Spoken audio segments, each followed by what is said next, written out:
नमस्कार. Institute of holistic healing India या संस्थेच्या करिअर सेतू या विभागामध्ये आपल्या सर्वांचे मनपूर्वक स्वागत.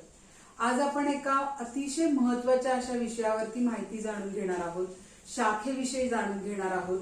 आणि ती शाखा म्हणजे की सर्वांनाच वाटतं की मला तिकडे गेल्यावरती जास्त फायदे आहेत, जास्त संधी आहे. अर्थातच अशी शाखा म्हणजे सायन्स. आणि या शाखेविषयी जास्तीत जास्त माहिती सांगायला आपल्याकडे आज आलेले आहेत सीमंतिनी गोखले मॅडम. नमस्कार मॅडम, तुमचे मनापासून स्वागत. सीमंतिनी मॅडम या गेली अनेक वर्ष करिअर काउन्सिलिंग या क्षेत्रामध्ये कार्यरत आहेत आणि आपल्या संस्थेशी त्या जोडल्या गेलेल्या आहेत. संस्थेच्या IHHIच्या करिअर सेतू आणि करिअर डिपार्टमेंटमध्ये त्या काउन्सिलर म्हणून आहेत आणि अन्य काही संस्थांमध्येही त्या जोडलेल्या आहेत. आपण आपल्या या मुलाखतीला सुरुवात करूया. मॅडम, यावर्षी जे रिझल्ट लागलेले आहेत, 10वीचे रिझल्ट ऑलमोस्ट लागलेले आहेत आणि थोडे ते वेगळ्या पद्धतीने लागले असं म्हणायला हरकत नाही, कारण जिथे करोनाच्या धर्तीवर परीक्षाच झालेल्या नाहीयेत. आणि अशा वेळी सायन्स ही शाखा निवडत असताना काय बरं विचार झाले पाहिजेत, तुम्ही काय सांगाल आम्हाला? अगदी खरंय हो की आपण सगळेच गोंधळून गेलो आणि मुलं आणि पालक खूप गोंधळून गेलेले, कारण मागचं संबंध वर्ष नाही, जवळपास गेले 1.5 वर्ष. हो. शाळा ऑनलाईन, परीक्षा ऑनलाईन, नेहमीसारख्या परीक्षा नाहीत. त्यामुळे मुलांना समजत नाहीये की आपला अभ्यास झालाय की नाही हेच त्यांना कळायला म्हणजे अवघड जात आहे. तर या सगळ्या ह्याच्यामधून आता मी जर सायन्स साईड निवडायची तर मला ती जमणार आहे का हे मुलांनाही कळत नाहीये. आणि पालकांना सुद्धा प्रश्न पडलाय की आता या मार्कांचा आधार घेऊन आपण मुलांना सायन्सला घालावं का नाही. हा खूप मोठा गोंधळ या मुलांच्या सगळ्यांच्याच पालकांच्याही मनामध्ये आहे आणि हे अगदी खरं आहे. पण मग आता याच्यावर उपाय काय?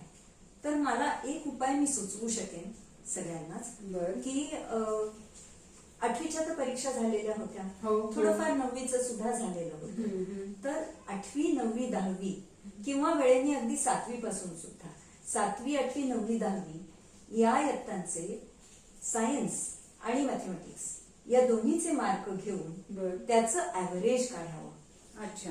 ते जर ऍव्हरेज 75 ते 80% दरम्यान किंवा त्याच्यापेक्षा जास्त असेल तर त्या मुलांना सायन्सचा अभ्यास जमेल असं आपल्याला समजायला हरकत नाही. बरं. अच्छा, खूपच छान हा तुम्ही एक मार्ग सांगितलात. पण आता शाखा निवड झाली की चला आता सायन्सला मला जायचंय, हे जेव्हा पक्क होतं तर इथे विषयांची सुद्धा निवड करावी लागते.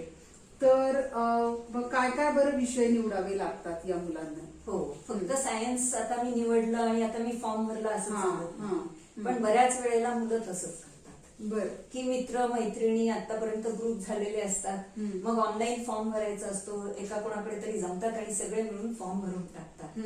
खरं तर फॉर्म भरणं अतिशय महत्वाचा मुद्दा आहे तो, की जिथे पालक सुद्धा तुमच्या बरोबर असायला हवे. याचं कारण असं की तुम्ही जे आता विषय निवडणार आहात त्या विषयांनुसार तुम्ही 12वी नंतर तुमचं करिअर ठरवताय. बरोबर. मग जर तुम्ही स्वतः ते चूज केलं नसेल तर तुम्हाला जे काही असेल ते तुम्हाला पुढे चालू ठेवायला लागतं. आणि हे सब्जेक्ट जे आहेत 11वीला चूज करण्याचे त्याचे वेगळे वेगळे ग्रुप्स आहेत. त्यातला पहिला एक ग्रुप आहे म्हणजे PCM म्हणजे फिजिक्स केमिस्ट्री मॅथमॅटिक्स, आणि दुसरा आहे तो PCB म्हणजे फिजिक्स केमिस्ट्री बायोलॉजी. या 2 गटांमधून तुम्हाला कुठला तरी एक ग्रुप निवडावा लागतो. मग आता मुलं काही वेळेला मी आता म्हटलं तसं फॉर्म भरतात.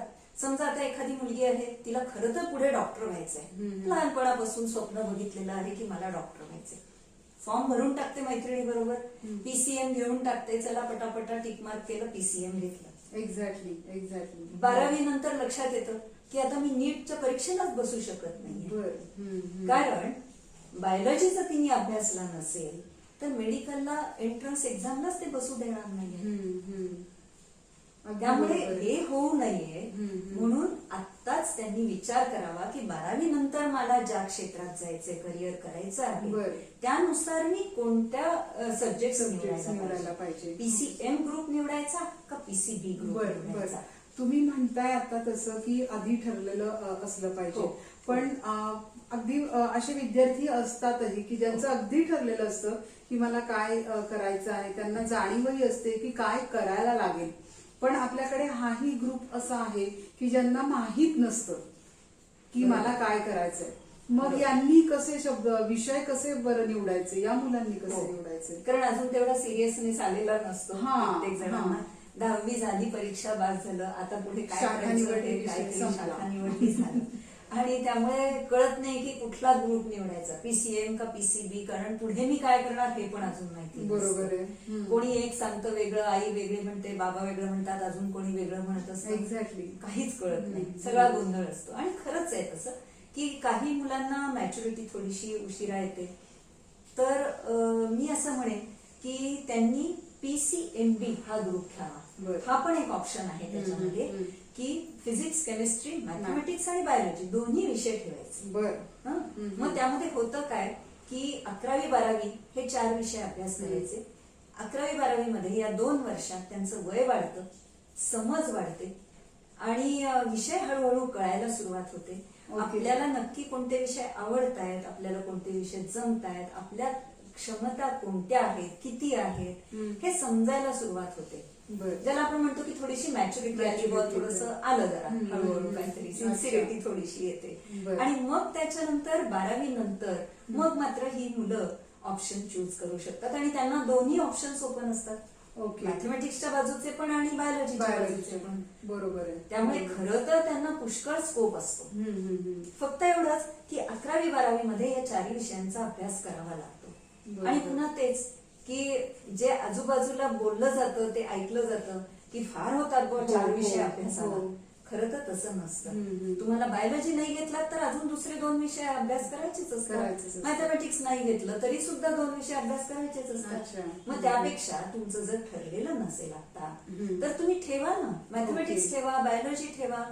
काही वेळेला पहिल्या 6 महिन्यातच मुलांना समजायला सुरुवात होते आणि त्यांचं नक्की होतं. ओके. त्यामुळे हा ऑप्शन ठेवायला काही हरकत नाही, त्यांच्यापुढे भरपूर क्षेत्र ओपन होतात. बरोबर आहे. तुम्ही म्हणता तसं म्हणजे काहींनी पीसीएमबी ठेवणं हा ऑप्शनही एक त्यातला योग्य असू शकतो. पण आज आपण असं करूया मॅडम की पीसीएम आणि त्याच्या पुढे असणाऱ्या अपॉर्च्युनिटीज काय काय आहेत याच्याविषयी जास्त माहिती घेऊया. तर मला एक सांगा की पीसीएम हा ग्रुप निवडल्यानंतर या ह्याच्यातून पुढे जाण्याकरता मग मुलांना कोणकोणत्या एंट्रन्स एक्झामची तयारी करावी लागते, करणं गरजेचं आहे? मुलांनी एक लक्षात ठेवायचं की आता शाळेच्या परीक्षा होत्या तोपर्यंत प्रत्येक आपल्या शाळेच्या घेतल्या जातात. आता मात्र तुम्हाला कॉम्पिटिटिव्ह एक्झाम्स या द्याव्याच लागतात 12वीच्या नंतर, कारण तुम्ही आता प्रोफेशनल कोर्सला जाणार असता.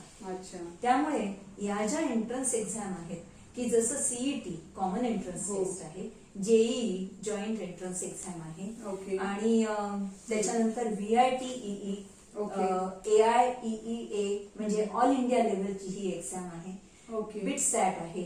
अशा या सगळ्या एंट्रन्स एक्झाम द्याव्या लागतात त्यांना. आणि काही वेळेला काही कॉलेजेस, ऑटोनॉमस कॉलेजेस किंवा युनिव्हर्सिटीज यांच्या पुन्हा वेगळ्या एंट्रन्स एक्झाम असतात. त्यामुळे 12वीच्या नंतर याच्यापैकी तुम्हाला हव्या तितक्या तुम्ही एंट्रन्स एक्झाम देऊ शकता.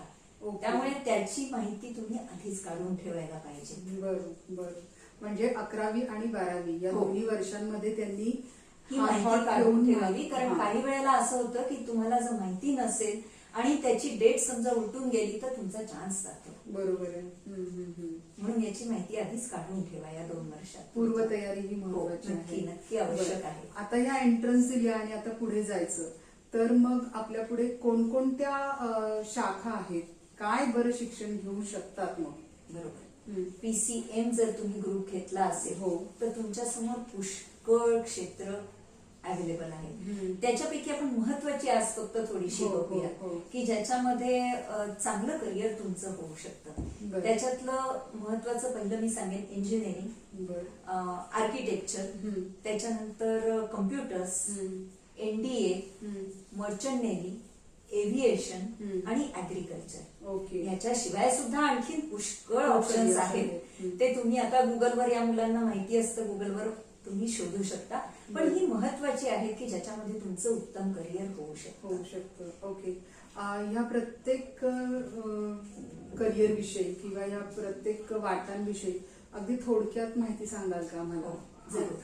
आपण आधी पहिलं बघूया इंजिनिअरिंग. हा. नॉर्मली मुलांना पहिलं, कारण लहानपणापासून ऐकलेलं असतं एकतर इंजिनियर किंवा डॉक्टर, त्यामुळे इंजिनिअरिंग हे माहिती असतं. हो. ऐकून माहिती नक्कीच असतं. नक्की. मग या इंजिनिअरिंग मध्ये सुद्धा खूप वेगळ्या वेगळ्या ब्रांचेस आहेत. त्याच्यापैकी कोअर ब्रांचेस जर आपण म्हटलं तर मेकॅनिकल, सिव्हिल, इलेक्ट्रिकल या कोअर ब्रांचेस आहेत. हो. त्या व्यतिरिक्त इन्स्ट्रुमेंटेशन आहे, केमिकल आहे, कम्प्युटर्स आहे, IT इंजिनिअरिंग आहे, यासारख्या भरपूर ब्रांचेस आहेत. पण याच्याशिवाय सुद्धा जरा हटके म्हटलं आपण हो. किंवा थोड्याशा वेगळ्या ब्रांचेस सुद्धा खूप आहेत की ज्याच्यामध्ये सुद्धा उत्तम करिअर होऊ शकतं. जसं प्रिंटिंग टेक्नॉलॉजी, की जे फारसं मुलांना माहिती नसतं, पण खरं म्हणाल तर त्याच्यामध्ये 100% तुम्हाला प्लेसमेंट असते. ओके.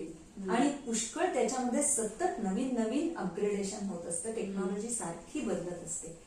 पॉलिमर इंजिनिअरिंग आहे, पेट्रोकेमिकल आहे, पॉवर इंजिनिअरिंग आहे, टेक्सटाईल इंजिनिअरिंग आहे, अशा खूप ब्रांचेस आहेत. गुगलवर गेलात तर ही मोठी यादी तुम्हाला दिसेलच. पण याचा सुद्धा जरूर विचार करावा. फक्त याचा जर विचार करायचा असेल या फील्डचा, तर त्याची आधी माहिती मात्र मुलांनी काढायला बरोबर पाहिजे. आहे. पण नक्की त्याच्यामध्ये आवडू शकेल तुम्हाला अशी तुमच्या दृष्टीने आवडणारी क्षेत्र तुम्हाला नक्की मिळतील त्याच्यामध्ये. बरोबर आहे. त्यामुळे जरूर विचार करा की फक्त नेहमीच जे आपल्याला ऐकू येत आहे, माहिती आहे, तेवढ्याच कोणीतरी फक्त विचार सांगितलंय, करू नका. कुटुंबात कोणीतरी आहे बरोबर. असे इंजिनियर फक्त बघून तेवढी हा. शाखा निवडीपर्यंत थांबायला नको. आणि काही वेळेला नंतर पुढे गेल्यावर असं वाटतं बघितल्यावर की अरे आपल्याला हे आवडलं असतं करायला. एक्झॅक्टली. बरोबर आहे. काउन्सिलिंगला इथे काम करत असताना नक्कीच असे विद्यार्थी आणि पालक अगदी, अगदी. भेटायला बघायला बघायला मिळतात. अगदी. आता याच्या इंजिनिअरिंग नंतर पुढची कुठल्या शाखाविषयी सांगाल तुम्ही? मी आता म्हटलं तसं ह्या ब्रांचेसचं तर मी सांगितलं, पण अजून एक मी मुद्दा सांगेन इंजिनिअरिंगचा, की जर इंजिनिअरिंगला जायचं असेल आपल्याला तर त्यासाठी सगळे जात आहेत म्हणून इंजिनिअरिंगला जाऊ नका, कारण आपल्याकडे इंजिनिअरिंग कॉलेजेस भरपूर आहेत. ओके. मुलींची पण कॉलेजेस आहेत. त्यामुळे सहसा कोणाला ऍडमिशन मिळाली नाही असं होत नाही. पण म्हणून तुम्ही इंजिनियर उत्तम होऊ शकता का? तर तसं नाही. आज आपण जर परिस्थिती बघितली तर 50% पास झालेले इंजिनियर अक्षरशः प्रत्येक कंपनीच्या दारोदार हिंडतायत नोकरीसाठी. तर जर तुम्हाला चांगल्यापैकी इंजिनिअरिंग करायचं असेल आणि त्याच्यामध्ये जर चांगलं सक्सेस मिळवायचं असेल तर तुमच्या स्वतःमध्ये काही ॲबिलिटीज आहेत का हे आधी तपासून पहा. ओके. मग त्या कोणत्या? तर पहिलं म्हणजे तुमचं मॅथमॅटिक्स उत्तम पाहिजे. तुमची ती वृत्ती असली पाहिजे, तुम्हाला आकड्यांशी खेळता आलं पाहिजे. दुसरं म्हणजे लॉजिक, की तुम्हाला खूप प्रश्न पडले पाहिजेत. ज्याला प्रश्नच पडत नाही तो पुढे जातच नाही. अच्छा. तो फक्त जे नॉलेज त्याला मिळालेलं आहे पुस्तकातलं याच्यातलं तेवढ्यापर्यंतच ते थांबलं जातं. आणि म्हणून काही वेळेला आपल्याला असं दिसतं की एखाद्या कंपनीमध्ये तो तक्रार करतो, काय खरं म्हणजे मी डिस्टिंक्शननी पास झालोय आणि तो माझा मित्र फर्स्ट क्लासने पास झालाय तरी त्याचं सिलेक्शन झालं. बरोबर. याचं कारण असं असतं की तू नुसतंच डिग्री घेतलेली आहेस, पण तुला ते जे काय नॉलेज आहे ते जर अप्लाय करता येत नसेल तर ती कंपनी तुला घेणार नाही. त्यामुळे ऍप्लिकेशन ऑफ नॉलेज हा अतिशय महत्वाचा मुद्दा आहे. त्यामुळे तुम्ही तुमच्या रोजच्या व्यवहारात आपल्या आसपास जी काही आपल्याला दिसतंय हे सगळं, टेक्नॉलॉजीची उदाहरणं आपल्याला जागोजाग दिसतात. साधा फॅन फिरतोय, आपलं इलेक्ट्रिकल सगळं फिटिंग्स आहेत कित्येक ठिकाणी, म्हणजे आपल्याला पदोपदी सकाळी उठल्यापासून रात्रीपर्यंत आपल्याला दिसत असतं. त्याची आणि तुम्हाला जी माहिती मिळाली आहे, तुम्ही जो अभ्यास करताय, या दोन्हीची सांगड घालायला शिका. ते जेव्हा तुम्ही शिकाल तेव्हा तुम्ही त्याच्यामध्ये यशस्वी होऊ शकता. बरोबर. म्हणजे अर्थातच तुम्ही कुठलंही वाटचाल निवडत असताना तुमच्याकडे बेसिक काही ऍबिलिटीज असणं हे अत्यंत गरजेचं आहे. तरच तुम्ही त्याच्यामध्ये जाता. नाहीतर एक विषय राहिला, 2 विषय राहिले, असं करून तुम्ही इंजिनियर कधीतरी पास होता. खरंय. कारण तुम्ही हे वापरत नाही. एक्झॅक्टली. ते तुम्ही वापरायला शिका, तर तुम्ही अभ्यासही चांगला करू शकाल आणि मग पुढे त्याच्यात करिअर पण चांगलं होईल. नक्कीच. आता इंजिनिअरिंग नंतर पुढचा आहे आर्किटेक्चर, जे थोडस इंजिनिअरिंग आहे त्याच्यामध्ये. पण इंजिनिअरिंगच्या जोडीने दुसरं आहे म्हणजे ड्रॉइंग स्किल. येस. पण आमच्याकडे असे पण काही पालक येतात की याचं खूप छान ड्रॉइंग आहे हो, म्हणून त्याला Architecture-ला आर्किटेक्चरला जायचं आहे. बरोबर. तर हा थोडासा गैरसमज आहे की फक्त ड्रॉइंग छान असलं म्हणजे आर्किटेक्चर उत्तम जमतं असं असं नाही. नाहीये. कारण ही थोडीशी खरं इंजिनिअरिंगशीच रिलेटेड शाखा आहे. बर. त्यामुळे जेवढं तुम्हाला मिनिमम ड्रॉइंग स्किल नक्की हवं आहे, एक्झॅक्टली. पण त्याच्या जोडीने तुम्हाला ज्याला आपण म्हणतो की स्पेशियल ॲबिलिटी म्हणजे 3D मध्ये व्हिज्युअलाइज करता येण्याची ॲबिलिटी. ऍबिलिटी. एखादी गोष्ट तुम्हाला 3D मध्ये ताबडतोब दिसली पाहिजे. ते आपल्याला अगदी लहानपणी सुद्धा काही मुलांच्यात दिसतं ओके. की दिवाळीचा आकाशकंदील करायला लागलो आपण की एखाद्या मुलाला पटापट कळतं की तो आकाशकंदील कसा करायचा, आणि एखाद्याला तुम्ही कितीही सांगा त्याला ते काही जमत नाही. कुठे काय जोडायचं हे अजिबात काही काय म्हणून नुसतं ड्रॉइंग येणं म्हणजे आर्किटेक्चरला जाणं असं अजिबात नाही. नाही. ओके. म्हणजे क्रिएटिव्हिटी तर पाहिजे त्याच्यामध्ये, पण थोडस ही इंजिनिअरिंगची बॅकग्राऊंड किंवा त्याची वृत्ती पण ती असली पाहिजे. ते जर असेल तर आर्किटेक्चर उत्तम जमेल. एक्झॅक्टली. बरोबर आहे. आणि यासाठी कुठली प्रवेश परीक्षा द्यावी लागते? याच्यासाठी जेई मधून जाता बरं. येतं. आणि दुसरी पण एक परीक्षा आहे ती म्हणजे NATA, national aptitude test for architecture अशी ती आहे. बरं. आणि ती ऑनलाईन असते. ओके. ती तुम्ही केव्हाही देऊ शकता. त्या दोन्ही मधून तुम्हाला याच्यामध्ये सिलेक्शन होऊ शकतं. आणि मी जसं म्हटलं तसं काही ऑटोनॉमस कॉलेजेस आहेत त्यांची पुन्हा सेपरेट एंट्रन्स एक्झाम असते. बरोबर आहे. त्यामुळे त्या सगळ्या विचारायचं आणि मग त्याच्याप्रमाणे एंट्रन्स एक्झाम द्यायची. जर तुम्ही पास झालात तर तुम्ही जाऊ शकता त्या फील्डमध्ये आर्किटेक्चर. येस. अशीच पुढच्या कुठल्या क्षेत्राविषयी की जो पीसीएम घेऊन फक्त जाऊ शकतात, की जे सध्या आपल्याला सारखं रोज कानावर पडत असतं. आणि कुठल्याही मुलाला, आता मी गेले 15 वर्ष काम करते, मुलांना विचारलं कशात जायचंय की मला सॉफ्टवेअर इंडस्ट्रीमध्ये जायचंय. अगदी तुम्ही खूप बरोबर बोलता आहात. कारण आजकालच्या पालकांचाही हा ट्रेंड आहे की सॉफ्टवेअर मध्ये किंवा कम्प्युटर्स मध्ये गेलो म्हणजे बास, अगदी धन्य झालं असंच त्यांचं असतं. तर म्हणजे पीसीएम हे महत्वाचं आहे तर कम्प्युटर्स मध्ये जाण्यासाठी आहे. मॅथमॅटिक्स उत्तम पाहिजे तुम्हाला. आणि मी आता मगाशी सांगितलं तसं लॉजिकच्या शिवाय कम्प्युटर्स मध्ये तुम्ही पुढे छान करूच शकत नाही. लॉजिक खूप लागतं तिथे, की तुम्हाला सिक्वेन्शियल विचार करता आला पाहिजे की याच्यानंतर हे घडणार आहे, याच्यानंतर हे पुढे घडणार आहे, हे ज्याला कळतं. आणि त्यामुळे तुम्ही जेव्हा अभ्यास कराल ना या इंजिनिअरिंगचा किंवा विषयांचा, तेव्हा तुम्ही स्वतःला आधी पहिली सवय लावून घ्या की जो अभ्यास करायचा तो थरो नॉलेज आपल्याला असलं पाहिजे. त्याच्या डीप मध्ये जाऊन अभ्यास करायचा. आणि त्याची मागे मागे मागे जाऊन खूप प्रश्न विचारत त्याच्या मूळ कारणापर्यंत, मूळ बेस पर्यंत जायला पाहिजे. ही जर स्वतःला एकदा मनाला सवय लागली तर तुम्ही कम्प्युटरमध्ये उत्तम करू शकता. त्यामुळे कम्प्युटरमध्ये सुद्धा सॉफ्टवेअर प्रोग्रामर हा एखादाच असतो. बाकी सगळे खूप खाली असतात. टेस्टिंग आहे, कोडिंग आहे, अंक तंक, पण सगळे येतात. कोडिंग मला शिकायचे, टेस्टिंग मला शिकायचे, पण त्याच्यात शिरताना तुम्हाला या ऍबिलिटीज आधी असल्या पाहिजे. त्यामुळे त्या ऍबिलिटीज आहेत का नाही, आणि समजा नाही आहेत आपल्यात, आता असं आपण धरून चालू, तर 11वी-12वीची 2 वर्ष आहेत ना, त्याच्यामध्ये स्वतःमध्ये बदल करा. या ऍबिलिटीज तुमच्यामध्ये आणा आणि ते करता येतं. पण त्याच्यासाठी थोडेसे ज्याला आपण म्हणतो की जागरूकतेने विचार करणं हे आवश्यक आहे. आता मी आता जसं म्हटलं की कम्प्युटर इंजिनिअरिंग करून त्याच्यात जाता येतं, तसं बीसीएस म्हणजे bachelor of computer science, BCA bachelor of computer application. पुन्हा इथे या ऍप्लिकेशन या नावातच त्याचं आहे की तुमचं नॉलेज, ऍप्लिकेशन ऑफ नॉलेज हे उत्तम असलं पाहिजे, तर तुम्ही त्याच्यामध्ये पुढे जाऊ शकता. किंवा बीएससी कम्प्युटर सायन्स त्याच्यामध्ये पण जाऊ शकता. म्हणजे या सगळ्या फील्ड मधनं तुम्ही तिथे जाऊ शकता. एवढंच कशाला, समजा तुम्ही कुठलीही इंजिनिअरिंगची डिग्री घेतली किंवा इतर सुद्धा डिग्री घेतली, तर सीडॅक वगैरे सारखेचे छोटे छोटे कोर्सेस करून सुद्धा तुम्ही त्याच्यात जाऊ शकता. कारण आता कम्प्युटर शिवाय आपलं आयुष्यच नाही, आपल्याला गेलंच नाही. पण जसं या क्षमता मी सांगितलं की हे आपल्यामध्ये असलं पाहिजे, त्याच्या जोडीने जेव्हा तुम्हाला सॉफ्टवेअर इंडस्ट्रीमध्ये काम करायची इच्छा आहे, तेव्हा तुम्ही आणखी काही विचार करणं गरजेचं आहे. तो काय, तर तुम्हाला माहितीये की सॉफ्टवेअर मध्ये तुमचं वेगवेगळ्या देशांशी तुम्ही डील करता, हो, त्यांचे हो. प्रोजेक्ट्स असतात, त्याच्यावर तुम्ही काम बाहेरचे करता. प्रोजेक्ट जास्त असतात या क्षेत्रामध्ये. बरोबर. मग त्यांच्या वेळा आणि आपल्या वेळा टाइम टेबल वेगळं वेगळं असतं. मग कधी पहाटे काम करायचं, तर कधी अपरात्री काम करायचं, बरोबर आहे, अगदी बरोबर. कोणत्याही वेळेला काम करायचं. मग याच्यामध्ये तुमच्या खाण्यापिण्याच्या वेळा, तुमच्या Right. झोपण्याच्या वेळा, सगळं रुटीन बदलून जातं. येस. तुमची लाईफस्टाईलच चेंज होते. मग त्या सगळ्याची शारीरिक आणि मानसिक Exactly. दोन्ही तुमची तयारी असावी बरोबर लागते. आहे. Mental fitness and physical fitness हा तितका महत्वाचा आहे. खूप इथे महत्त्वाचा. पुढे जाऊन काम करत असतात. अगदी अगदी. कारण कित्येक मुलं आज मी पाहते तर काही वेळेला असं होतंय की ती मुलं 40च्या वगैरे आसपास साधारण परत येतात आमच्याकडे आणि म्हणतात की मला खूप स्ट्रेस येतोय या कामाचा, बरोबर.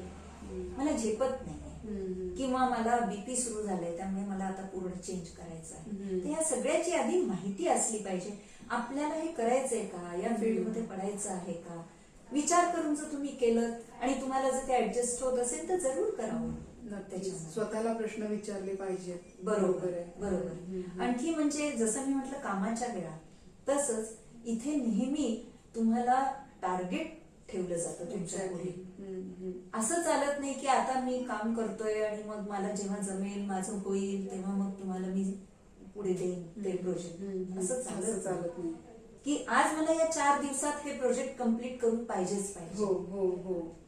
त्यामुळे बरोबर. तुमच्या कामाला एक शिस्त असायला पाहिजे आणि त्याची सवय आधीपासून कॉलेजच्या दिवसापासून सुरुवात व्हायला लागली पाहिजे. पाहिजे. अगदी बरोबर आहे. कारण ती जर नसेल हां. तर तुम्हाला ते अचानक तर लागणार नाही ती सवय. एक्झॅक्टली. शिवाय टीम वर्क असतं. तुम्हाला टीम मेंबरशी जमवून घेता आलं पाहिजे. त्यामुळे कम्युनिकेशन स्किल तुमचं चांगलं चांगलं होतं. पाहिजे. एक्झॅक्टली. मी मला हवंय तसं मी करेन असं म्हणून चालत नाही तिथे.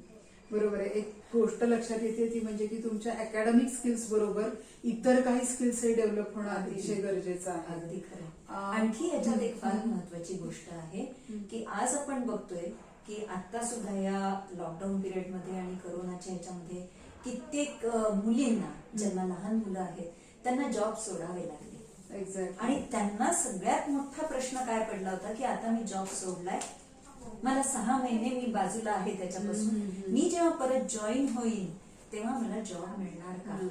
याचं कारण असं की या फील्डमध्ये दररोज नित्य नवीन काहीतरी त्याच्यामध्ये रिसर्च होत आहे आणि नवीन नॉलेजची भर पडते. त्यामुळे तुम्हाला सतत अपग्रेडेशन करावं लागतं. वेगवेगळे कोर्सेस करत किंवा वेगवेगळ्या एक्झाम्स देत तुम्हाला तुमचं नॉलेज अप टू डेट ठेवावं लागतं. जर तसं नाही झालं, अगदी 6 महिने जरी तुमची गॅप गेली, तुम्ही बाहेर फेकले जाता. खरं आहे, अगदी खरं आहे.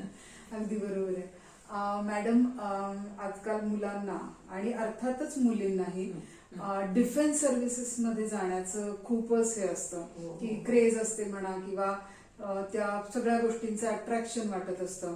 तर पीसीएम आणि डिफेन्स कसं काय? अगदी जवळचा संबंध आहे. ओके. कारण पीसीएम जर तुम्ही घेतलं असेल तर तुम्हाला डिफेन्स मधले तिन्ही ऑप्शन्स ओपन असतात. आर्मी, नेव्ही आणि एअरफोर्स. बरोबर. की जे बाकीच्या साईडनी तुम्ही सगळे तिन्ही ऑप्शन्स ओपन नसतात. त्यामुळे पीसीएम जर तुम्ही घेतलं असेल तर हे तिन्ही ऑप्शन्स ओपन असतात. पण इथे जशा बाकीच्या एंट्रन्स एक्झाम असतात तशी एनडीए ची वेगळी एंट्रन्स एक्झाम असते आणि ती फक्त लेखी नसते. बरोबर. तिथे फिजिकल पण फिटनेस तुमचा आवश्यक असतो, त्याची पण तुमची टेस्ट होते आणि ते खूप टफ असते. त्यामुळे त्याची तयारी पण तुम्ही आधीपासून करावी लागते. आणि तुम्हाला जसा फिजिकल फिटनेस हवा तसं तुम्ही मेंटली पण स्ट्रॉंग असावे लागतात या फील्डमध्ये. पण ज्यांना काही चॅलेंजिंग फील्ड हवंय किंवा ज्यांना काही मुलं अशी असतात की मला देशाची सेवा करायची आहे, समाजासाठी मला काहीतरी करायचं आहे, तर अशी खूप मुलं एनडीए मध्ये जातात आणि उत्तम करतात अगदी त्याच्यामध्ये. म्हणजे त्यातल्या तिन्ही शाखांकडे जाऊ शकतात ते? हो. अच्छा. म्हणजे आर्मी, नेव्ही आणि एअरफोर्स या तिन्ही मध्ये तुम्ही जाऊ शकता. बरं. आता एनडीए सगळ्यांना जमतं असं नाही, कारण ते खरंच खूप अवघड आहे, टफ आहे. पण मग एनडीए नाही तर नाही, पण मला चॅलेंजिंग काहीतरी फील्ड पाहिजे अशी खुमखुमी असते. तर त्याच्यामध्ये अजून एक दुसरं फील्ड आणि त्याच्यामध्ये पैसा पण खूप असतो, ते फील्ड म्हणजे मर्चंट नेव्ही. ओके. सुट्टी भरपूर आणि पैसे भरपूर. पण याच्यात जाताना मग याच्यामध्ये तुम्हाला मर्चंट नेव्हीमध्ये जाताना मरीन इंजिनिअरिंग किंवा नॉटिकल सायन्सेस याच्यामध्ये डिग्री घेऊन तुम्ही त्याच्यात जाऊ शकता. Okay. किंवा अगदी समजा ते नाही तर प्री CGP रेटिंग कोर्स म्हणून एक असतो की ज्याच्यामध्ये तुम्हाला 6 महिन्याचा कोर्स करून मग तुम्हाला डेकवर एंट्री असते आणि अच्छा. मग तुम्ही वेगळ्या वेगळ्या एक्झाम्स देत पुढे जाऊ शकता. असं पण तुम्हाला जाता येतं 12वी नंतर. PCM जर असेल असेल तुमचं तर तुम्ही जाऊ शकता. ओके. पण पुन्हा असं तसंच मर्चंट नेव्ही मध्ये मी म्हटलं तसं की पैसा तर दिसतो सगळ्यांना, पण त्याच्या जोडीने तुम्हाला 4-6 महिने घरापासून पूर्ण दूर राहायचंय. तुमच्या माणसांपासून दूर राहावं लागतं. त्याची शारीरिक पण तयारी, मानसिक पण मानसिक तयारी तयारी असली पण तेवढीच पाहिजे. आली. शिवाय रिस्क फॅक्टर असतो खूप मोठा. ती तुमची जशी तयारी पाहिजे तशी तुमच्या कुटुंबाची पण तयारी पाहिजे. एक्झॅक्टली. कारण अशी पण मी काही उदाहरणं पाहिलेली आहेत की अगदी इव्हन NDA ला सुद्धा NDA ला मुलगा सिलेक्ट झालाय, मर्चंट नेव्हीत गेलाय, अशा ठिकाणी गेलाय आणि मग इकडे आई सारखी आजारी पडतीये कारण त्याच्या आठवणी त्या मुलाला शेवटी परत यावं लागलं. बरोबर आहे. त्यामुळे- म्हणजे अर्थातच खूप हा. कौटुंबिक जबाबदारी आहे ही. त्यामुळे त्या सगळ्यांचं परमिशन घेऊन तुमची सगळ्यांची तयारी असेल तर सगळ्यांना व्हिज्युअलाइज कसं करून वाटतं? की ऍक्च्युअल गेल्यानंतर काय असणार आहे आणि काय. अगदी. मग तो निर्णय घेणं हे व्हायला पाहिजे. व्हायला पाहिजे. अच्छा. तसंच अजून एक फील्ड आहे जसं हे मी आता Flying म्हटलं, बद्दल. NDA, अगदी बरोबर बोललीस तू. हा, हा. की एव्हिएशन, की मला पायलट व्हायचंय कारण लहानपणापासून विमानं दिसत असतात उडतात. त्याच्यामध्ये अगदी. हम्म. आणि आहे खरंच चॅलेंजिंग आहे ते. म्हणजे कोणीही स्वप्न बघावं असंच ते फील्ड आहे. मग त्याच्यामध्ये तुम्ही commercial pilot, airline pilot, charter flight pilot आणि फायटर पायलट असं या चारीमध्ये तुम्ही जाऊ शकता. आणि आपल्याकडे भारतामध्ये वेगवेगळ्या इन्स्टिट्यूट्स आहेत की इंदिरा गांधी उडान, राष्ट्रीय उडान ओके. इन्स्टिट्यूट किंवा राजीव गांधी इन्स्टिट्यूट आहे. वेगवेगळे बॉम्बे फ्लाइंग क्लब आहे. तर जिथे जिथे एअरपोर्ट्स आहेत ना त्यांच्या वेगळ्या वेगळ्या ह्या इन्स्टिट्यूट्स आहेत की तिथे हे ट्रेनिंग त्यांना मिळू शकतं. पण इथे सुद्धा पुन्हा खूप चॅलेंजिंग आहे, खूप टफ असतो हा कोर्स. सहजासहजी मुलं करू शकत नाही कारण इथे पण तुमचं पुन्हा मगाशी आपण म्हटलं तसं मेंटल तुम्हाला स्ट्रेंथ असली पाहिजे. बरोबर. आणि झटपट निर्णय घ्यावा लागतो इथे. बरं तुम्ही एकटे नसता काही वेळेला जेव्हा तुम्ही एअरलाईन पायलट म्हणून होता तेव्हा तुमच्या मागे अजून एवढे काही लोक तुमच्यावर जबाबदारी असते. एक्झॅक्टली. त्यामुळे तुमची म्हणजे सिलेक्शन होणं हेच एक मोठी प्रोसेस आहे तिथे बरोबर. आणि ट्रेनिंग पूर्ण करणं ही एक मोठी प्रोसेस प्रोसेस आहे. आहे. पण जर तुम्ही तसे असाल आणि तुमची तयारी असेल तर जरूर हे फील्ड उत्कृष्ट आहे. थोडं आणि मॅडम हा जबाबदारी. कोर्स आणि याच्यातलं शिक्षण हे खर्चिक असतं ना. नक्कीच सगळ्यात महत्वाचा मुद्दा याच्यातला तोच असतो. नाही तर आई वडिलांची तयारी असते, हो कमर्शियल हो, पायलट हो. अगदी तू नक्की हो. पण जेव्हा त्या फीचे आकडे कळतात तेव्हा नक्की विचार केला जातो.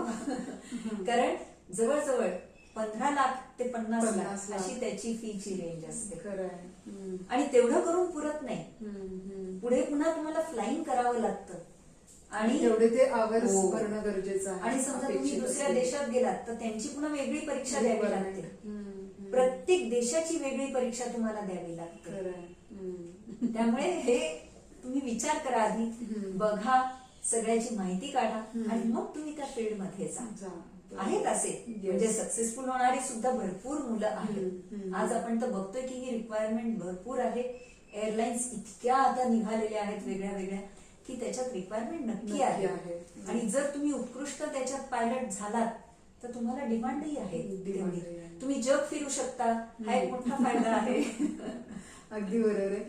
मॅडम मला अशा एका शाखेविषयी किंवा वाटेविषयी विचारायचंय की जिथे थोडं विद्यार्थी आणि पालक दोघांचेही थोडी नाराजी असते अशा शाखेविषयी. अर्थातच ते म्हणजे आहे की ऍग्रिकल्चर. PCM आणि ऍग्रिकल्चर हे घेऊन पुढे जात असताना याचा संबंध पण आहे. काय तू केलं म्हणलीस पाहिजे. तसं अगदी खरंय की शेतकरीच म्हणजे आता हो. काउन्सिलिंग करतेस तर शेतकरी जरी आले तरी ते स्वतः सुद्धा म्हणतात माझ्या मुलाला मी शेती नाही. एक्झॅक्टली. खरं तर म्हणजे गरज आहे. या क्षेत्रातून जाऊन पुढे काय काय करायचं याचं अज्ञान म्हणता येईल. अगदी बरोबर. काय केलं पाहिजे याच्याविषयी. याच्यामध्ये एक तर इंजिनिअरिंग डिग्री सुद्धा तुम्हाला घेता येते अॅग्रो इंजिनिअरिंग आहे, डेअरी टेक्नॉलॉजी आहे, आणखीन अशी पुष्कळ याच्यामधली क्षेत्र आहेत की ज्याच्यामध्ये तुम्ही डिग्री घेऊ शकता. ओके. आणि त्या डिग्रीचा म्हणजे त्या नॉलेजचा, डिग्री म्हणजे तरी काय शेवटी ते शिक्षण knowledge. आणि knowledge. त्या शिक्षणाचा तुम्ही खरं तर शेतीसाठी जर वापर केला की नवीन नवीन, कारण या हो, क्षेत्रात हो. ना रिसर्चला इतका स्कोप आहे. कारण आज आपण बघतोय क्लायमेट चेंज इतका होतोय, बरोबर. सडन चेंजेस आहेत हो, हो. आणि त्याला शेतकऱ्यांना कळत नाहीये की आता मी याच्यामध्ये नक्की माझ्या शेतीमध्ये पाऊस अचानक आला, मातीचा पोत बदलला, ह्याच्यामध्ये मी नक्की आतापर्यंत पूर्वापार जशी मी शेती करत होतो तशी करू का नको करू, हे समजत नाहीये. तर तिथे जर तुम्ही त्यांना शिक्षण दिलं आणि जर तुमचं नॉलेज वापरून त्यांना जर काही सुधारणा हो, सुचवल्या, हो. आणि असे आहेत बरं का आपल्याकडे कितीतरी मुलं आज, की जसं आता आपण बघितलं की सॉफ्टवेअर मध्ये आणि या सगळ्या फील्ड्स मध्ये इतकं तुमचा कस लागतोय, काही वेळेला फिजिकली चॅलेंजिंग होतंय, आजारपण, वेगवेगळे डिसिजेस निर्माण होत आहेत. तर अशी काही मुलं आहेत की जी हा हटके विचार करतायत की मी निसर्गाच्या जवळ राहील आणि माझं नॉलेज तिथे वापरेल, बरोबर. आणि त्याच्यामध्ये एक समाधान पण आहे. कित्येक मुलं अशी आहेत की समाजासाठी ज्यांना काहीतरी करायचं आहे, मग ती काय करतायत, तर आता हे जे आपण बघतोय की शेतकरी आत्महत्या हो, वगैरे हो. का करतायत, कारण त्यांना समजत नाहीये. तू म्हणलीस तसं की हे अज्ञान आहे की नक्की तिथे काय करायचं हे आपल्याला कळत नाहीये ना, त्यांना माहिती नाहीये. पूर्वापार पद्धतीने ते शेती करतायत. मग अशी कित्येक मुलं आहेत की जे नवीन प्रयोग करतायत त्याच्यामध्ये शेतीमध्ये आणि उत्तम उत्पादन काढतायत. ओके. तर हे तुम्ही करू शकाल आणि तुम्हाला समाधान मिळेल, तुमची तब्येत उत्तम राहील. जे आज आपण बघतोय की आता सध्या कोविडच्या काळामध्ये हा फार मोठा प्रॉब्लेम झालेला आहे आणि कित्येक मुलांना हे रिअलायझेशन होत आहे की आपलं आरोग्य पहिलं महत्वाचं आहे. आणि जर ते महत्वाचं आहे, ते जर उत्तम राहिलं, आपली हेल्थ उत्तम राहिली, तर आपण वाटेल ते करू शकतो. एक्झॅक्टली. त्यामुळे खूप मुलं याच्याकडे वळायला लागली. बरोबर. पण खूप वेळेला असं होतं की पालकांनाही अज्ञान नसतं. हा, त्यामुळे थोडीशी मी म्हंटल तसं की नाराजी असते की हे नाराजी असते. शाखा निवडत असताना नको असं. म्हणतात ते बरोबर. जायला. म्हणजे बरोबर. मुलांना हवं असतं. माझ्याकडे काही मुलं अशी आलेली आहेत की मला जायचंय, आमची शेती आहे, भरपूर शेती तर मला त्याच्यात काहीतरी करायचंय, पण माझे वडील नको नको म्हणतात. खरंय. असं होतंय. मॅडम, तुम्ही आता जी ही सगळी शाखा सांगितली आम्हाला, तर या सगळ्या क्षेत्रांमध्ये अगदी यशस्वी व्हायचंय, मला एक उत्तम हे करायचंय, तर काय बरं विद्यार्थी म्हणून करणं गरजेचं आहे? बरोबर. डिग्री मिळाल्यानंतरच हे आपण सगळं पुढचं पाहिलेलं आहे. हो, हो. पण मुळात आधी जर डिग्री तुम्ही चांगल्या पद्धतीने घेतली तर तुम्ही याच्यामध्ये नक्की सक्सेसफुल होणारच. ओके. मग डिग्री घेताना काय, तर पहिलं म्हणजे आधी 11वी 12वी हा तुमच्या या सगळ्या करिअरचा बेस आहे, हे पहिलं लक्षात ठेवा. ओके. 11वी रेस्ट इयर नाही. त्यामुळे तो अभ्यास उत्तमपणे करा, व्यवस्थित. आणि आतापर्यंत कसं असतं की शाळेमध्ये एक पुस्तक असतं, करिक्युलम ठरलेला असतो, शिक्षक शिकवत असतात, आपण शिकवत असतो, मुलं शिकत असतात. त्यामुळे शिक्षकांनी शिकवायचं आणि आपण शिकायचं, ही आतापर्यंतची पद्धत असते. त्यामुळे रीड, रिमेंबर आणि राईट ही आतापर्यंतची मेथड आहे मुलांची. अगदी खरं आहे. पण आता मात्र रीड, अंडरस्टँड, अप्लाय ही मेथड आता मुलांनी वापरायला सुरुवात केली पाहिजे. म्हणजे तुमचा पोर्शन तुम्हाला माहितीये, त्यासाठी पुस्तक कोणतं वापरायचं, कोणत्या ऑथरचं वापरायचं, किंवा रादर कोणकोणत्या ऑथर्सची पुस्तकं मी वाचायची आणि स्वतःच्या नोट्स काढायच्या, हे आता मुलांनी समजून घ्यायला पाहिजे. आणि तसा जर अभ्यास केला ना तर मुलं नक्की सक्सेसफुल होऊ शकते. ओके. त्याच्यामध्ये एक गोष्ट लक्षात आली मॅडम की ही जी क्षेत्र आता आपण बोललो, चर्चा केली, तर त्या सगळ्याच ठिकाणी उत्तम मार्क म्हणजे तुमचा अकॅडमिक परफॉर्मन्स हा उत्तम असणं हे गरजेचं आहे. पण ज्या वेळेला हे घडत नाही, म्हणजे मी मधल्या टप्प्यात जातो, खालच्या टप्प्यात येतो, मग काय बरं केलं पाहिजे? बरोबर आहे. कारण काही वेळेला आपण म्हटलं तसं काय होतं की 10वी मध्ये ना मुलं शेवटच्या 2 महिन्यात इतका अभ्यास करतात की मस्त मार्क मिळतात त्यांना. हो, हो, हो. अगदी 80-90% सुद्धा मार्क मिळतात. एक्झॅक्टली. आणि आपल्याकडे हा समज आहे की मार्क चांगले मिळाले की सायन्सला जायचं. अगदी बरोबर. अजूनही हा समज आहे. पण मग ते सायन्सला गेल्यानंतर, कारण तो जो अभ्यास असतो तो तात्पुरता अभ्यास असतो, त्याचा बेस अजून कच्चाच असतो. Exactly. मग अशा वेळेस ते सायन्स मुलांना झेपत नाही, काहीही समजत नाही. आणि मग अगदी 40% पासून 60% पर्यंतच्या ह्याच्यात ती मुलं येतात. हम्म. आणि खूप नाराज होतात. हम्म. पण मी असं त्यांना सांगेन की नाराज होऊ नका, निराश होऊ नका, पण त्याच्यावर उपाय नक्की आहेत. हम्म. तर पहिलं म्हणजे आधी जेव्हा असे मार्क मिळतात हम्म. तेव्हा आधी पहिलं स्वतःला तपासून बघावं बर. की मला खरंच हे काय विषय करायचंय? जमणार आहेत का, झेपणार आहेत का, हम्म. आणि मला आवडत आहेत का. आणि पालकांनी सुद्धा आग्रह धरू नये, कारण बरोबर. जर त्या मुलाला हम्म. ते जमत नसेल तर अशा वेळेला मी असं सांगेन की ऍप्टिट्यूड टेस्ट करून घ्या. ओके. 12वी नंतर परत. 12वी नंतर परत. बर. आणि तो जो काउन्सिलर असेल हम्म. तो तुम्हाला योग्य सल्ला देईल मग ओके. की क्षेत्र पूर्ण म्हणजे साईड पूर्ण चेंज करायची का. हम्म. कारण समजा सायन्सचे विषय जमत नाहीयेत, मॅथमॅटिक्स कळत नाहीये, फिजिक्स कळत नाहीये, पण म्हणून त्याचं व्यवहार ज्ञान जर छान असेल तर तो कॉमर्सच्या बाजूला छान जाईल ना, त्याच्यामध्ये उत्तम करिअर होऊ करिअर होऊ शकेल. शकतं. आतापर्यंत आपल्याला माहितीच नाहीये की त्याला व्यवहार ज्ञान आहे हे असं. बरोबर आहे. तेच जर ऍप्टिट्यूड टेस्ट तुम्ही करून घेतली तर त्याच्यातनं ह्या सगळ्या त्याच्यामध्ये ज्या चांगल्या क्वालिटीज आहेत, ज्या चांगल्या अबिलिटीज आहेत त्या सरफेसवर येतात आणि काउन्सिलर तुम्हाला त्याचा योग्य सल्ला देऊ ओके. शकतो. ओके. म्हणजे ती तयारी एक हवी आहे की जर मला शाखा बदलावी लागली तर ती पालक आणि विद्यार्थी या दोघांची हो, हो, तयारी दोघांची असणं तयारी हे गरजेचं पाहिजे. आहे, का तर पुढचा मार्ग त्यांचा हो, हो. सुकर होण्याकरता. आणि अगदी निराश बरोबर. व्हायचं कारण नाही, कारण तुम्ही पुढच्या दुसऱ्या क्षेत्रामध्ये उत्तम करू शकाल. प्रत्येकात काही ना काहीतरी चांगल्या गोष्टी असतातच, असतातच. फक्त त्या आतापर्यंत कदाचित कळलेल्या नसतात. एक्झॅक्टली. त्या तो तुम्हाला ऍप्टिट्यूड टेस्ट आणि काउन्सिलिंगच्या मार्फत तुम्हाला नक्की कळू शकतात. ओके. अगदी. अच्छा. पण तरी सुद्धा जर मला सायन्सच ठेवायचे असा पण काहींचा आग्रह असतो बरं हो, का? हो. पालकांचाही असतो. बर. मग अशा वेळेस काय आहे, त्यांच्या पुढे सुद्धा ऑप्शन्स आहेत. हम्म. पण मग ते काय तर एवढंच असतं की या ह्याच्यामध्ये तुम्हाला डिग्री कोर्सेस नसतात. ओके. कारण बर. कित्येक एंट्रन्स एक्झाम ज्या असतात हम्म. त्याची एलिजिबिलिटी 60% पुढे पुढे सुरुवात सुरू होते. होते. एक्झॅक्टली. मग जर तुम्हाला 50% आहेत, 45% आहेत, तर तुम्ही त्याला अपिअरच होऊ शकणार नाही. करणार काय मग हे विद्यार्थी करणार पुढे. काय? तर अशा वेळेस सर्टिफिकेट किंवा डिप्लोमा कोर्सेस तुमच्या समोर नक्की आहेत. नक्की आहे. आणि हे जे सगळे कोर्सेस आहेत ना, मी जे आता म्हणते सर्टिफिकेट, डिप्लोमा, हे कोणकोणते ते असतात? इंडस्ट्री रिलेटेड किंवा अच्छा. इंडस्ट्री सेंटर्ड कोर्सेस आहेत. हम्म. म्हणजे जसं की त्याच्यामध्ये वेल्डिंग टेक्नॉलॉजी आहे किंवा ऑटोमोबाईल इंजिनिअरिंग आहे. त्याच्यानंतर मीडियाचे वेगळे वेगळे कोर्सेस आहेत. एअरक्राफ्ट मेंटेनन्स इंजिनिअरिंग म्हणून एक ओके. चांगला कोर्स आहे. बरं. त्याच्यामधून सुद्धा तुम्ही उत्तम पैकी करिअर करू करू शकता. शकता. अच्छा. मीडिया कोर्सेस मध्ये वेगळे वेगळे म्हणजे जसं वेब डिझायनिंग आहे, डिजिटल मार्केटिंग आहे की ज्याला भरपूर स्कोप आहे, डिजिटल फोटोग्राफी आहे. हे सगळे कोर्सेस तुम्हाला अवेलेबल आहेत. ओके. त्याच्यानंतर आपल्या म्हणजे गव्हर्नमेंटनी सुद्धा काही असे कोर्सेस की जे स्टेट बोर्डाचे स्किल डेव्हलपमेंटचे कोर्सेस 6 महिन्याचे ओके. सर्टिफिकेट कोर्सेस आहेत. त्याच्यामध्ये आपला computer operation with MS office okay.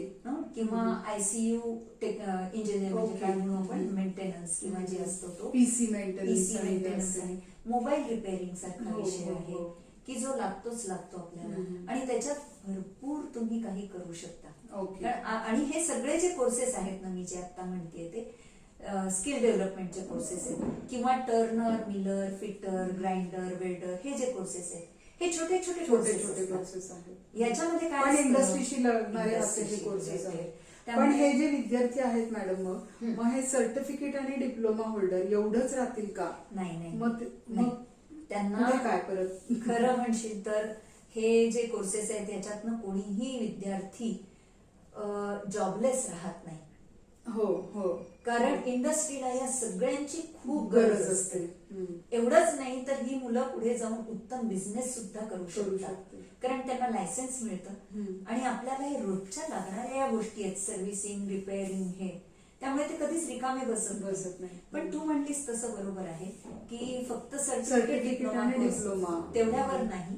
तर मी असं सुचवेन, हे करता करता त्यांनी इग्नू म्हणजे इंदिरा गांधी ओपन युनिव्हर्सिटी किंवा यशवंतराव चव्हाण मुक्त विद्यापीठ हम्म. याचे डिस्टन्स लर्निंग किंवा करस्पॉन्डन्स कोर्सेस करून त्यांना डिग्री घेता येते. Okay okay. आणि त्यांना हवं तसं एक एक दोन दोन विषय जरी सोडवले तरी तरी सुद्धा सुद्धा चालणार चालतं. आहे.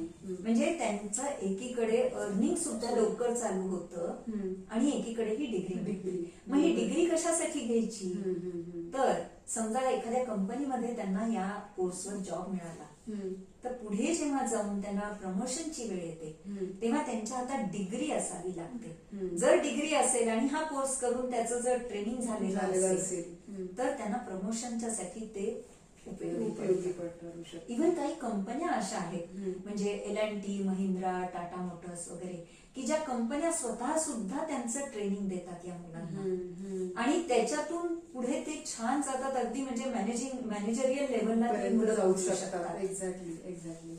म्हणजे तेच हवं होतं की यांचं फक्त सर्टिफिकेटवर हे थांबतात का तर तुम्ही म्हणताय अगदी. तसं बाहेरच्या युनिव्हर्सिटीज उत्तम करिअर होऊ शकतं या मुलांचं सुद्धा. त्यांचं डिग्री पूर्ण करू शकतात. अगदी. बर PCM हे निवडून हे विषय निवडून पुढे जाण्यासाठी आणखीन काही तुम्ही टिप्स असं एक सगळ्यात सांगाल का? महत्वाची टिप आहे हा. की जी दुर्लक्ष केलं जातं ज्याच्याकडे की हे सगळं पाहिलं जातं गुगलवर सगळी माहिती मिळते कारण नक्की आजकाल. अगदी बरोबर आहे. आणि तो विद्यार्थी डिग्री पण मिळवतो कारण ते बाकी अकॅडमिकली ते छान छान असतातच. असतातच. हो. पण तू जे म्हणलीस तसं पुढे जर करिअर मध्ये जर सक्सेस मिळवायचं असेल तर एक साधा सोपा उपाय आहे. जसं मी मगाशी म्हटलं की तुम्ही ऍव्हरेज काढा मार्कांचं तसं हा अतिशय साधा उपाय आहे की जो करणं आवश्यक आहे. त्याच्यासाठी 12वी नंतर जे फील्ड त्या विद्यार्थ्यांनी निवडलेलं असेल म्हणजे समजा आता मला काय कम्प्युटर इंजिनियर व्हायचं तर एखाद्या कम्प्युटर इंजिनिअरिंग शिकणाऱ्या मुलाची त्याची गाठ घालून द्या. हो. काय तो शिकतोय ओके. कोणते विषय आहेत त्याच्यामध्ये ते मला आवडणार आहेत का शिकायला हे त्याला बघू दे. त्याच्याशी त्याला बोलू दे. ओके. आणि दुसरं म्हणजे त्या विषयामध्ये कम्प्युटर इंजिनिअरिंग मध्ये फील्डमध्ये जो काम करतोय अशा व्यक्तीची त्याची गाठ घालून द्या. म्हणजे प्रॅक्टिकल एक्सपिरियन्स नेमकं काय की असतं नक्की किंवा करायचं काय काम कम्प्युटर करायचं इंजिनियर आहे. काम काय करतो हेच Yes. माहिती नसतं. अशा लोकांना भेटणं हे किंवा गरजेचं उद्या आहे. कमर्शियल पायलट नक्की काय काम करतो बरोबर. एक्झॅक्टली. किंवा आर्किटेक्ट नक्की काय काम करतो त्या आर्किटेक्टच्या ऑफिसमध्ये जाऊन बसू दे ना 8 दिवस त्याला बघू देत त्याला की तो नक्की काम काय करतो आणि किती चॅलेंजिंग आहे कोणाकोणाचं हे त्याला सांभाळावं लागतं. तुम्ही नुसतं डिग्री घेतली म्हणजे तुम्ही उत्तम काम नाही करू शकत. हे जे रियालिटी मधले रोजच्या याच्यातले जे कामातले प्रॉब्लेम्स आहेत ते त्या मुलांना कळण्यासाठी या 2 व्यक्तींची गाठ घालून देणं आवश्यक आहे. 12वी नंतर भरपूर वेळ असतो. एक्झॅक्टली. तेवढ्या दिवसात नक्की हे करू शकाल तुम्ही. येस. थँक्यू. मॅडम तुम्ही आम्हाला PCM या शाखेविषयी म्हणजे हे विषय घेऊन पुढे काय काय अपॉर्च्युनिटीज आहेत याच्याविषयी अतिशय छान माहिती दिली आणि ती पूर्णपणे देण्याचा आपण प्रयत्न हा नक्कीच केलेला आहे. त्याबद्दल थँक्यू सो मच. आणि माझ्याकडूनही सगळ्या विद्यार्थ्यांना शुभेच्छा जे या वेगवेगळ्या करिअर्स मधनं पुढे जायला इच्छुक आहेत. ओके. तेव्हा सगळ्यांना शुभेच्छा. येस. आणि लवकरच आपण भेटूया. PCB आणि PCMB हे विषय हा कोर्स घेऊन पुढे काय काय आपल्याला करता येऊ शकेल. Thank you so much. नमस्कार. व्हिडिओ आपल्याला आवडला असेल तर लाईक करा, शेअर करा. आणखी असे माहितीपूर्ण व्हिडिओज बघण्यासाठी आमचा चॅनल नक्की सबस्क्राईब करा. धन्यवाद.